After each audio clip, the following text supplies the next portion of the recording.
Segundo bloque de estas Olimpiadas de actualidad, donde habrán dos colegios en competencia. Los detallamos a continuación. Será el Santiago College y también el Colegio Monte de Asís los que estarán en esta segunda ronda de competencias.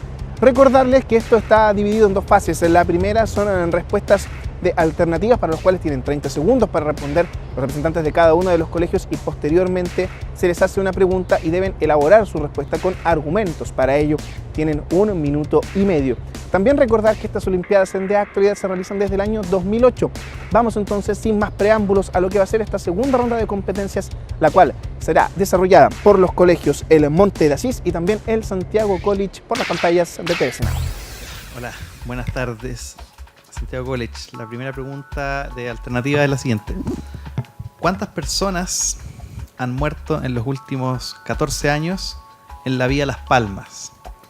Alternativa A, 30. Alternativa B, 21. Alternativa C, 19.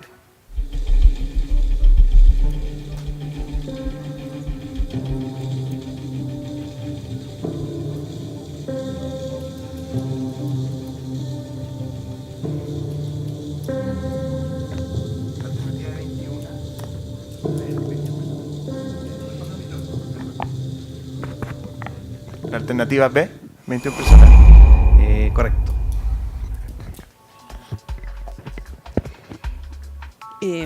¿Qué medida tomó Uber ante el paro de taxistas en su contra? Alternativa A, regaló 2 viajes gratis. Alternativa B, decidió irse del país. Y C, presentó una querella.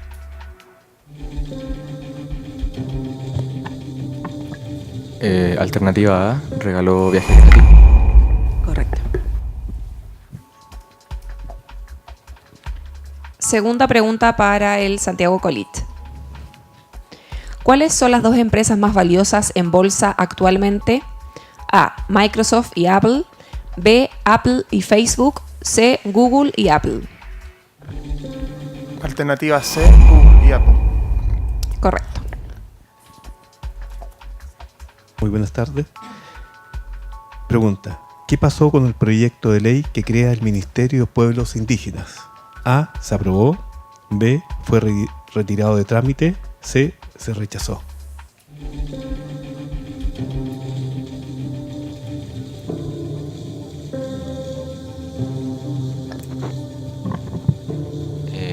Alternativa B, si no me equivoco, fue retirado de trámite. ¿Esa es la alternativa B? Bien. Sí. Respuesta correcta. Tercera pregunta para Santiago College. ¿Cuál es el título de la nueva película de Pedro Almodóvar? A, Julieta.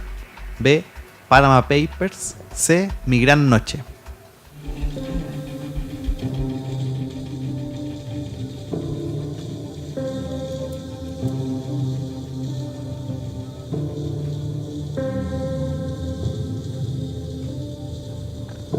Alternativa A, Julieta.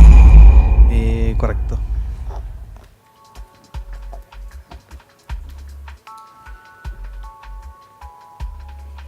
¿Qué es el fado?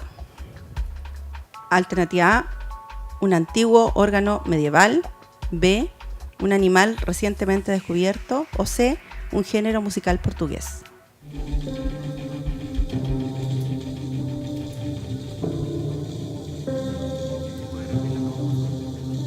Sí. ¿Qué es el fado? F-A-D-O. A, un antiguo órgano medieval. B, un animal recientemente descubierto. O C, un género musical portugués. Alternativa A, antiguo órgano medieval. No, incorrecta. Un género musical portugués. Cuarta pregunta para el Santiago College. ¿Qué país impondrá un impuesto a turistas que usan programas Working Holiday? A, Australia. B, Nueva Zelanda. C, Canadá. A, Australia. Correcto. Cuarta pregunta para ustedes. ¿Cuál es la meta mínima que espera cumplir la selección chilena en la Copa América Centenario? A, alcanzar cuarto de final. B, alcanzar la semifinal. C. Alcanzar la final.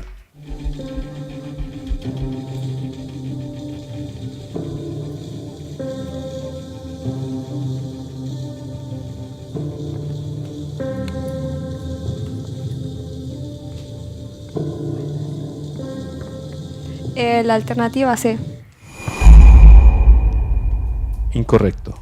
B. Alcanzar la semifinal. Pasamos a las preguntas de desarrollo, donde recuerden tienen 1 minuto y medio para pensar la respuesta. Claro, es 1 minuto y medio máximo, porque si la saben antes, pueden responder antes. Bien, primera pregunta de desarrollo para Santiago College. ¿Qué pasos vienen ahora en el juicio político contra Dilma Rousseff?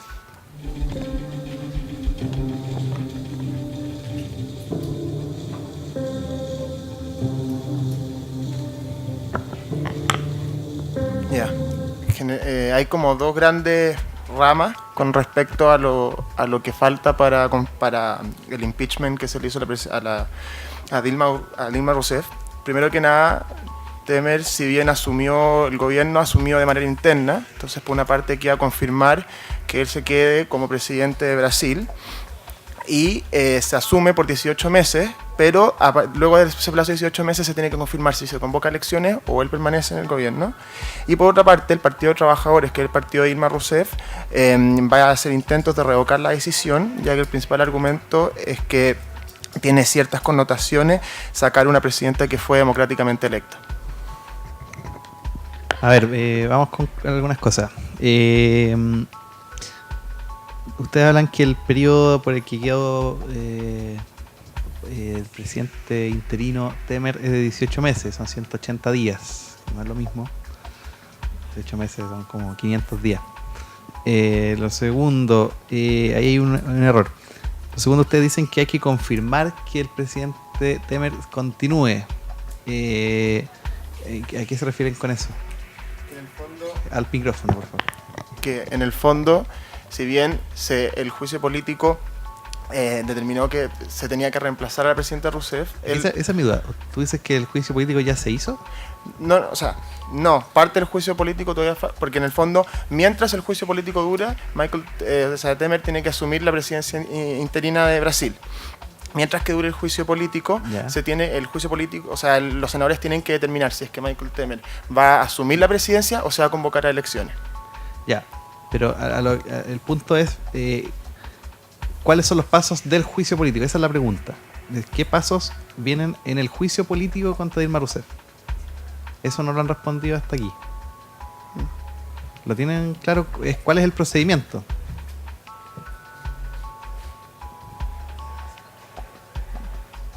¿No? Ya.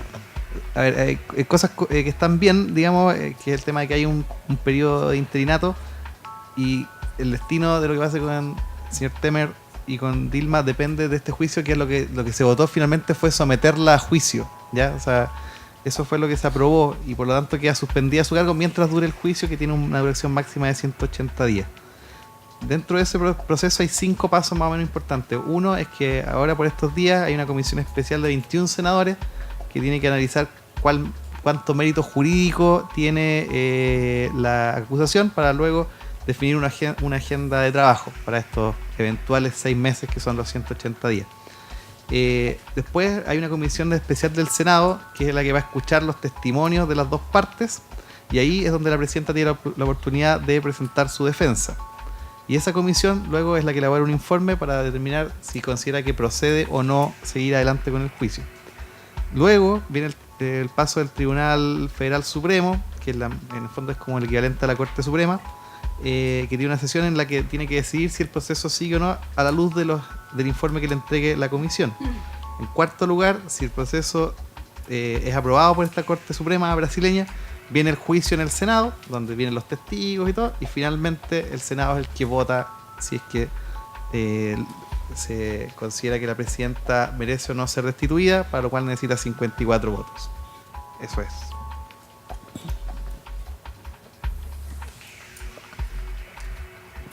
¿Listo? Según los analistas, ¿cuáles son los 2 grandes desafíos para Argentina este año?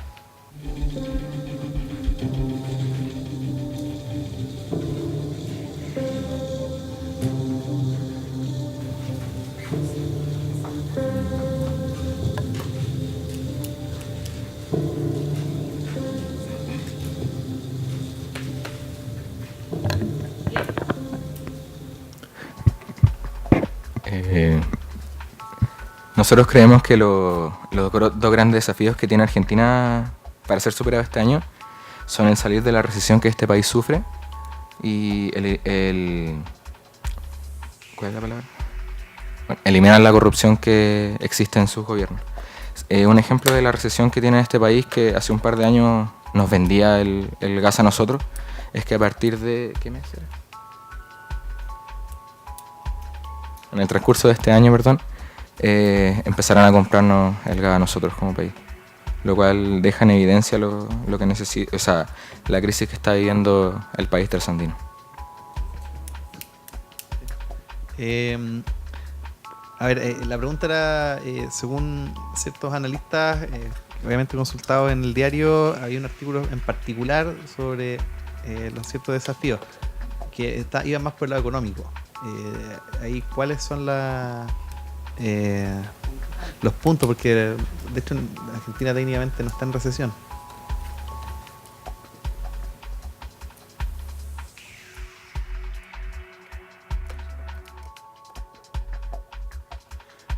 Perdón, ¿podrías repetirlo? Sí, ¿cuáles son los desafíos económicos? Ustedes hablan de salir de la recesión. ¿Cuáles son los elementos para salir de la mala situación económica en que está el país? La devaluación que tiene su moneda, puede ser. ¿Ya? El poco precio que tiene el peso argentino.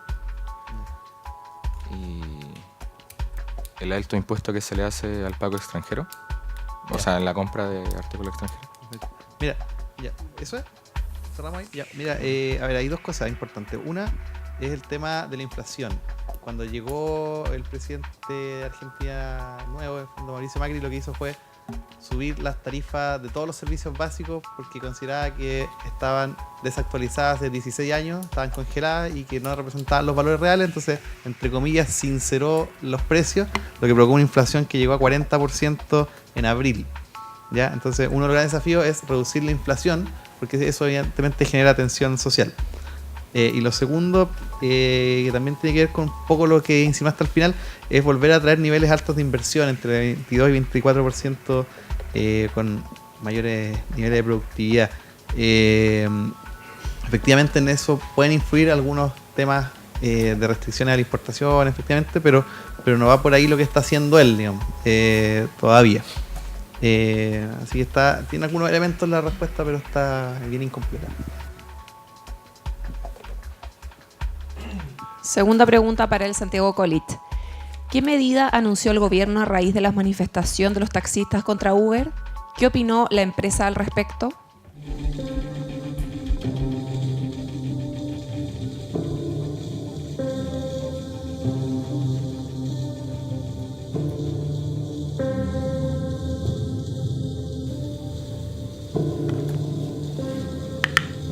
Ya, primero que nada, la raíz del conflicto fue efectivamente la manifestación por parte de los taxistas y que mostraron el descontento con respecto al servicio de transporte Uber, que en el fondo es este sistema que funciona a través de los teléfonos móviles, en donde uno puede solicitar transporte. Y la principal medida que puso el gobierno con respecto a Uber fue multar a los usuarios, multar la utilización de Uber. No se le iba a multar a los pasajeros, sino más bien a los conductores que utilizarán Uber. La multa se iba a dar entre UF y en términos de si se hacía más o menos se convertía la multa en UF, que no me recuerdo bien el datos, las multas ya podían ir incluso entre 500.000 y 700.000 pesos. Uber respondió diciendo que no había ninguna especificación en la ley que les implicara que no podían tener ese mecanismo de servicio ni ese servicio, y además entre las medidas que sugirió la empresa, bueno, incluso se decía las opiniones que tenían los mismos conductores de Uber y decían que si bien, porque habían hartos conflictos con respecto al pago de impuestos entre taxistas y conductores de Uber, también había gran discusión con respecto al servicio. Si bien el servicio de los taxistas pagaban impuestos, muchas de las discusiones daban con respecto a la calidad del servicio. Los autos de Uber sí eran más modernos, los taxistas eran más antiguo, y además lo otro que decían era que en el fondo la gracia de Uber es que llegaba a cualquier tipo de destino. En el fondo el problema de los taxis, que decía Uber, es que uno tiene que pararse en la calle y decir y encontrar uno. Y los conductores de Uber se mostraban bastante descontentos, junto con que la empresa propiamente tal anunció que uno era justamente esto de que no había nada en la ley que especificara que no se podía hacer este tipo de mecanismo, y segundo, que Uber iba a tratar de reformularse para poder tratar de cumplir con lo que solicitaban los taxistas, así pueden funcionar mejor. Otro tema importante que surgió con respecto a esto fue la competencia. En el fondo quizás se atentaba contra la competencia, tratar de ponerle obstáculos a Uber versus los taxistas. Y segundo, también hubo no sé si polémica, pero más bien algo importante con respecto a Cabify. No se sabe muy bien si categorizar a Cabify como... Cabify se reconoció como taxista, porque los taxistas en el fondo pueden optar por ocupar Cabify, y en el fondo un argumento era que por qué Cabify tampoco se multaba si más o menos era el mismo intento de funcionar como Uber. Eso.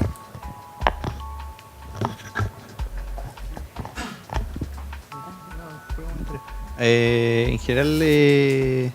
Claro, como que cuentas bien cuál es la polémica que ha habido desde mediados de abril en las calles con lo de Uber, pero hubo un día en que fue este paro, y de hecho todo lo que tú comentas es contexto de ese paro, en que se produjo esta manifestación de los taxistas y el gobierno tomó medidas adicionales a las que tú ya has mencionado y que eran bien específicas, o anunció que iba a hacer algo.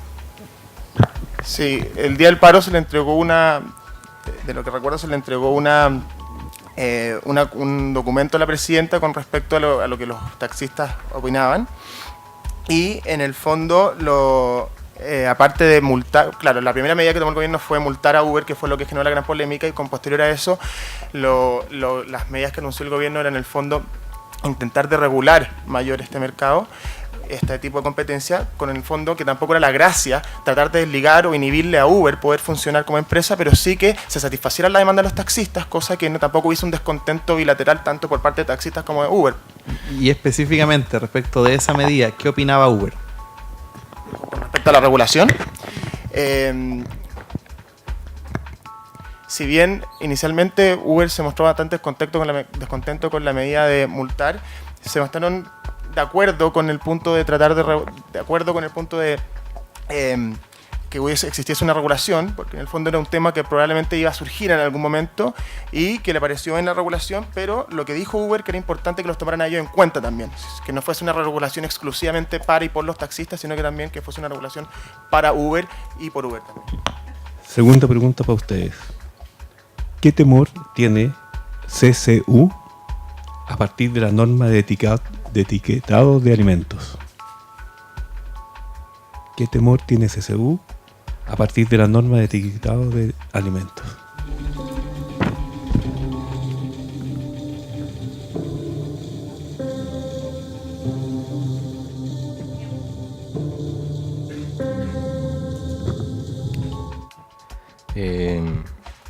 El temor que tiene la empresa CCU debido al etiquetado de los alimentos es que podrían bajar las ventas por lo que puede llegar a pensar la gente de estos etiquetados que son básicamente altos en azúcar, etcétera, altos en calorías, como para describir el producto, lo cual puede causar una repercusión en las personas. Eso.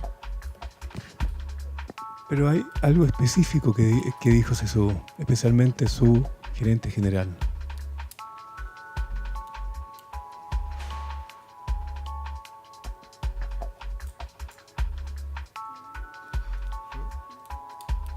Y para complementar un poco más, ¿cuándo comienza esta nueva ley de etiquetado de alimentos? ¿Te acuerdas? La ley de etiquetado ya, comenzó, pero no tenemos clara la fecha exacta. Bueno, comienza a finales de junio.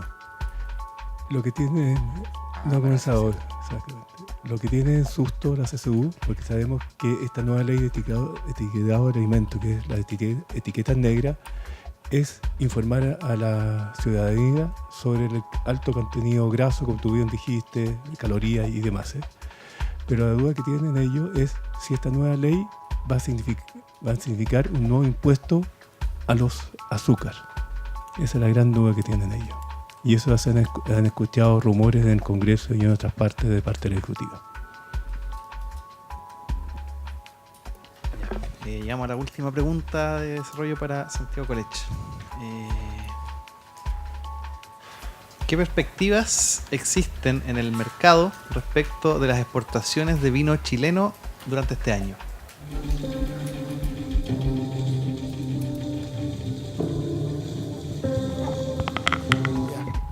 Eso forma parte de una noticia que salió con respecto a las exportaciones en general de Chile, que hablaba tanto de la minería como del vino, como de las frutas, como de los salmónidos, que incluía las truchas y los salmones. Para ir específicamente a lo de la vendimia, decía que el principal riesgo que tenía el mercado del vino era que sus precios habían aumentado, por lo que implicaba una baja en...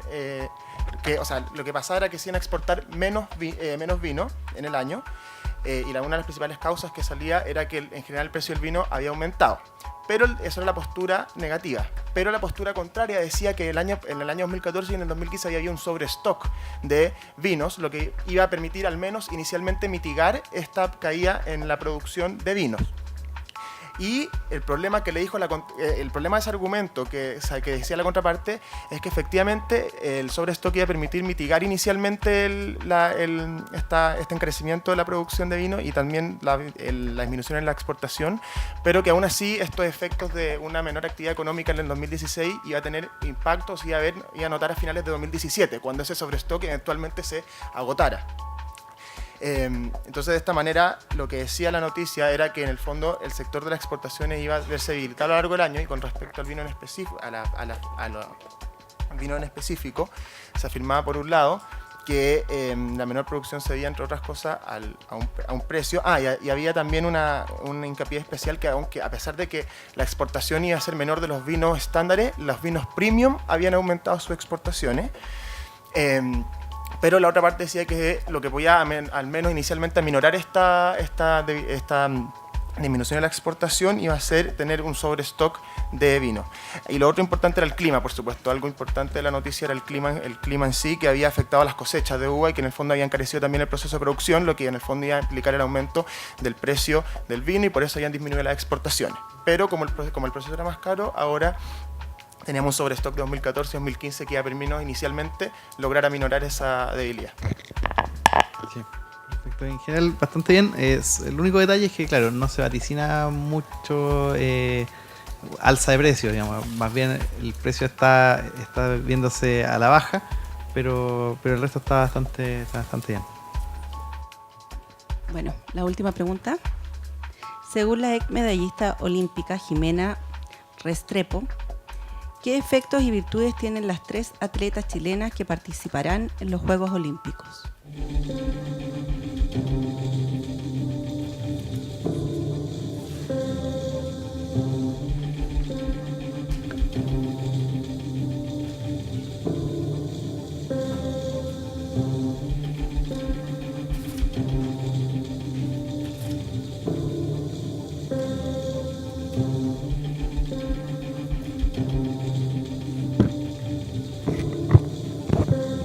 Pasamos esta pregunta.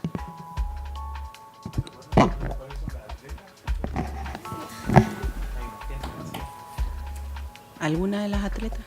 Son 3.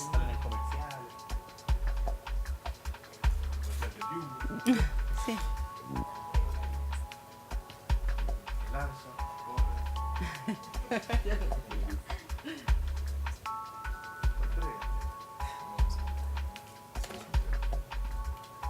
Hay una más conocida.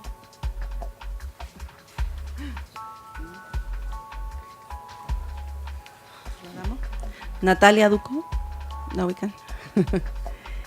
Bueno, ella dijo que si quiere repetir su gran actuación de Londres 2012, donde fue finalista, pero ella ha estado lesionada, por lo tanto no cree que lo pueda mejorar.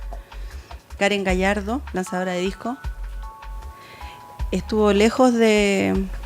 hizo una marca de 58,84 metros y estuvo lejos de su mejor lanzamiento, que fueron 61,10.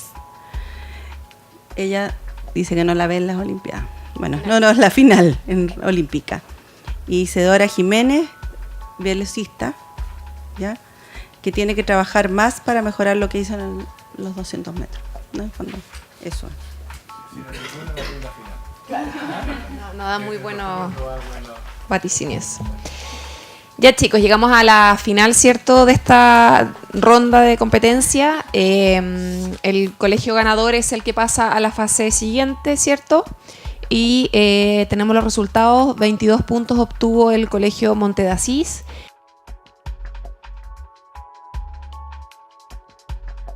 Y 64 puntos tuvo el colegio Santiago College, que pasa a la siguiente fase. Les vamos a hacer entregas de unos diplomas por participar, ¿cierto? Ya que sabemos todo el empeño y las ganas que le ponen y el tiempo también. Así que muchas gracias. Segundo bloque de competencia que ha finalizado con la participación del Colegio Monte de Asís y también el Santiago College. Los representantes de estas instituciones ya han respondido las dos fases de preguntas, recordando que la primera de ellas es con alternativas y para ello tienen 30 segundos y la segunda es de desarrollo de las respuestas, para lo cual tienen 1 minuto y medio. De esta forma llegamos al final de este bloque de competencias y ya vamos a ingresar a la tercera parte, donde también serán 4 colegios los que se van a medir en esta fase de las Olimpiadas de Actualidad 2016.